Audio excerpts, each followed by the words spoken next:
Welcome to the Deep Dive, where we take a stack of sources and research and, well, perform an extreme chronological leap to try and extract some pure insight. Right. Today, our mission is to execute what we're calling a chronological parallax. That's the idea.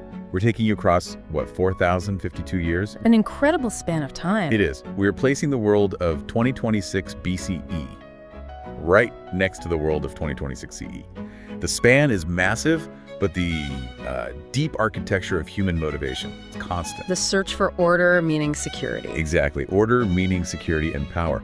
That structural need, whether it's met by a king or an algorithm, that's really the fundamental scaffolding of any civilization. But the experience of seeking that security, the actual texture of reality, that feels so vastly different. We have these two realities side by side. Yeah. In 2026 BCE, reality felt, slow, sacred, intensely local, and largely opaque. If a disaster struck just 3 days travel away, you wouldn't even know. You wouldn't know, and you certainly couldn't do anything about it. Huh. Now, contrast that with 2026 CE. Our world is fast. It's hyperglobal, secularized, and hypervisible. We feel like we have to know about every crisis, everywhere, instantly. We feel compelled to, yeah, regardless of the distance. So if we hold these really disparate realities up to the light, what's the core lesson here? I think the thesis for this whole deep dive is that the most profound difference, across these 4,000 years, Yeah. it isn't human nature. That stays pretty constant. It's the nature of change itself. The speed of it. The speed, its scale, and the potential consequences of failure. They've all just accelerated exponentially. Mm-hmm. And the way we manage, or fail to manage that acceleration, that's the central story we uncover when we unpack all this. Okay, let's unpack this, and let's start where recorded history really began, in the Middle East. Right. In 2026 BCE, we're squarely in the heart of the Third Dynasty of Ur, humanity's earliest grand experiment in a centralized bureaucratic empire. It really was. And it wasn't just a kingdom. You have to think of it more like a societal machine. A machine. How so? It was built on this incredible level of meticulous record keeping. We had the actual clay tablets. Right, tens of thousands of them. Tens of thousands, tracking every single piece of grain, every hour of labor, every textile, every animal. It was administrative control on a level you'd associate with, a modern government. And their administrative center, the ziggurat, that was more than just the tallest building. Oh, absolutely. It was the physical manifestation of order, the cosmic axis, you could say. It reinforced the king's divine legitimacy by linking their organized society directly with the gods. So it was a perfectly integrated system, heaven, earth, and the ledger books. That's it. But what's so fascinating here is that system, around 2026 BCE, was beginning to buckle. King Ibbi-Sin was grappling with these simultaneous, sort of unabsorbable pressures. What kind of pressures? You had the Amorite tribes disrupting trade routes, you had the Elamite invasion from the east, and critically, we now believe there was significant multi-year climate stress. So less rain, smaller harvests. Exactly. Reduced agricultural yields. And that's the fuel for this entire giant standardized machine. Wait, so they were facing a total systems failure, military, economic, and environmental. All at once. So what was the central administration's response to the fact that the entire system was just falling apart? And here's where we get a key, and frankly, a chilling historical insight. One that applies to pretty much any rigid institution today. Okay. Faced with systemic failure, the bureaucracy didn't pivot. It didn't innovate. Its response was more record-keeping. You're kidding. Not at all. They tried to document their own decline into oblivion. They became paralyzed by their own process. They could only adjust the ledgers. They couldn't adjust reality. That sounds terrifyingly familiar, doesn't it? Bureaucratic inertia just overriding common sense, even as the walls are crumbling. Absolutely. Yeah. And you have to remember, because the king ruled by divine mandate, this collapse wasn't viewed as just a policy error or bad irrigation management. It was a cosmic breakdown. It was a cosmic breakdown. It meant the gods themselves had literally withdrawn order from the world. So the collapse wasn't just political, it was a theological catastrophe. Wow. Okay, let's do the parallax right there. In that same geography, modern Iraq and Iran, the ancient power structure was built on controlling grain and water, What drives power there today? Today, it's petroleum, complex ideology, and of course, advanced military capacity. The Tigris and Euphrates are still the lifeline, but now they're threatened not just by local drought, but by global climate change. And complex politics damming projects upstream. Exactly. It introduces this whole new layer of international political tension. And you mentioned the ancient collapse was regional and slow. It unfolded over decades. People could move. They had some time to adjust, yes. But the modern crisis is continuous, it's accelerated, and it is globally entangled. Ancient collapse was a shockwave, but a slow one. Modern crisis is.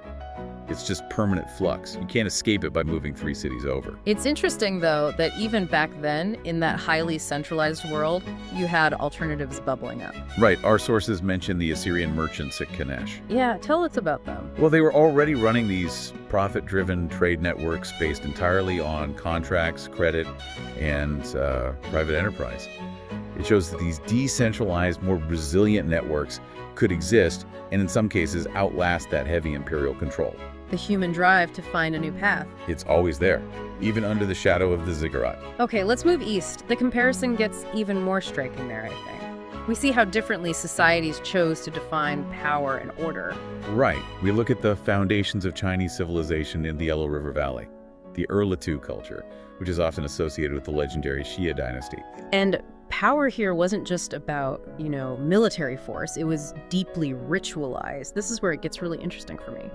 The bronze vessels... They weren't just artifacts, were they? Not at all. They were political technology. The state monopolized them, used them in ancestor worship. The ruler was the necessary go-between. The mediator between heaven and earth. So his authority relied on maintaining this perfect harmony with the cosmos. So what does that mean in practice? It meant that the person who controlled the bronze controlled the ritual, and therefore they controlled the cosmological justification for the entire state. And what's just truly remarkable is the continuity. 4,000 years later, modern China still draws a fundamental legitimacy from that same idea. A centralized authority maintaining order. Right. Performing these massive ritualized power displays and, critically, maintaining control over strategic technology. Exactly. Bronze has just been replaced by silicon, by AI, surveillance, vast digital networks, but that coordinating logic, it endures. It's just scaled up exponentially, from governing thousands to over 1 billion people. But the foundational principle is the same.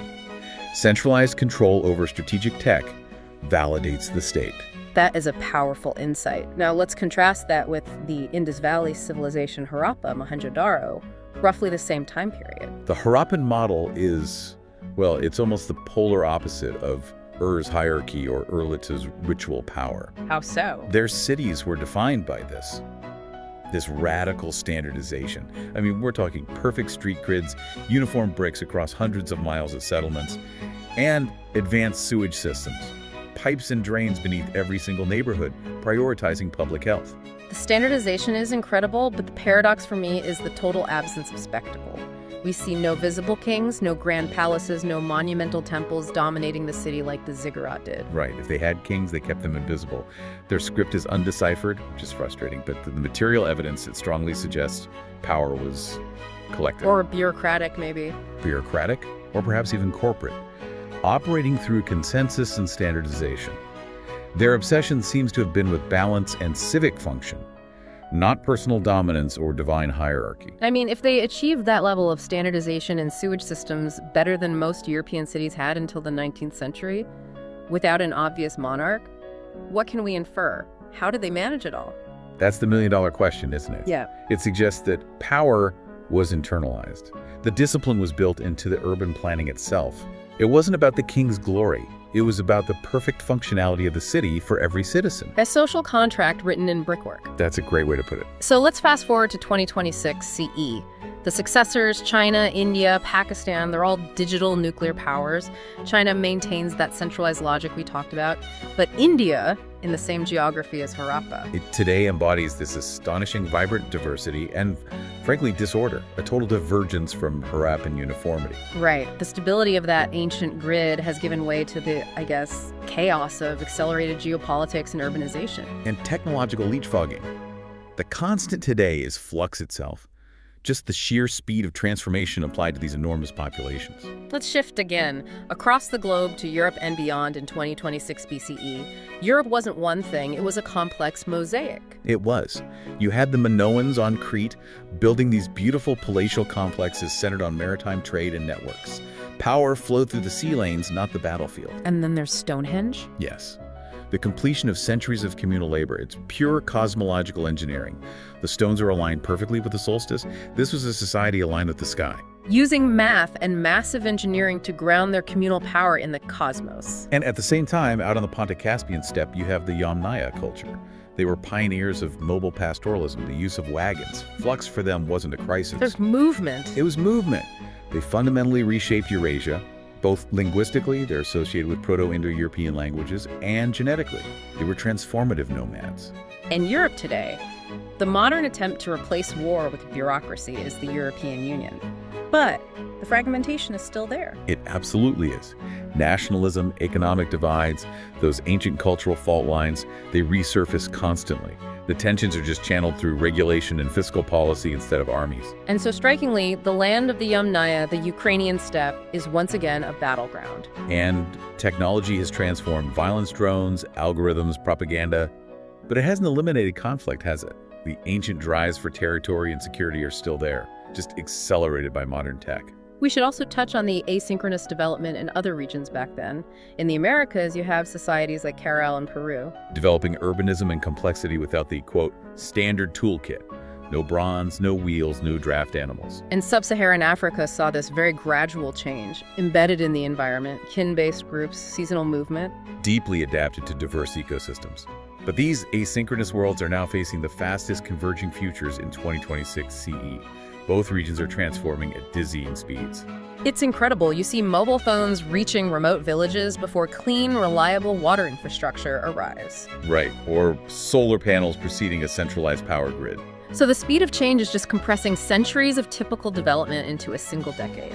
Tradition and hyper-modernity are forced to coexist in the same moment. And that generates immense societal friction, but also immense opportunity.